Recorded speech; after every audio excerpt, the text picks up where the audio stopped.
శ్రీమాత్రే నమః.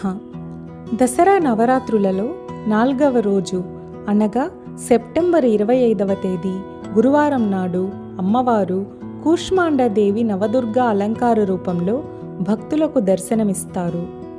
ఈ అమ్మవారిని పూజిస్తే ఆరోగ్యం, ఐశ్వర్యము, శక్తి లభిస్తాయని భక్తుల విశ్వాసము. అమ్మవారి నివాసము సూర్యమండల వ్యవస్థ లోపల ఉందని చెబుతారు. భగభగా మండిపోయే సూర్యలోకంలో నివసించే సామర్థ్యం, శక్తి కేవలం ఈ అమ్మవారికి మాత్రమే ఉన్నాయని అంటారు. కూష్మాండ, కు అంటే చిన్న, ఊష్మ అంటే శక్తి, అండ అంటే విశ్వము. తన శక్తితో ఈ విశ్వాన్ని సృష్టించింది తల్లి అని అర్థము. కూష్మాండాదేవి ప్రార్థనా శ్లోకం. సురా సంపూర్ణ కలశం రుధిరాప్లుతమేవ చ దధానా హస్త పద్మాభ్యాం కూష్మాండా శుభదాస్తుతే.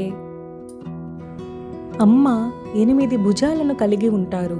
అందుకే అమ్మను అష్టభుజాదేవి అని కూడా అంటారు. అమ్మవారి 7 చేతులలో వరుసగా కమండలము, విల్లు, బాణము, తామర పువ్వు, మకరందంతో నిండిన కుండ, చక్రము, గద ఉంటాయి. 8వ చేతిలో అన్ని విజయాలను, సంపదలను ఇచ్చే జపమాల ఉంటుంది. ఈ అమ్మవారు సింహవాహనం మీద దర్శనమిస్తారు. శ్రీమాత్రే నమః.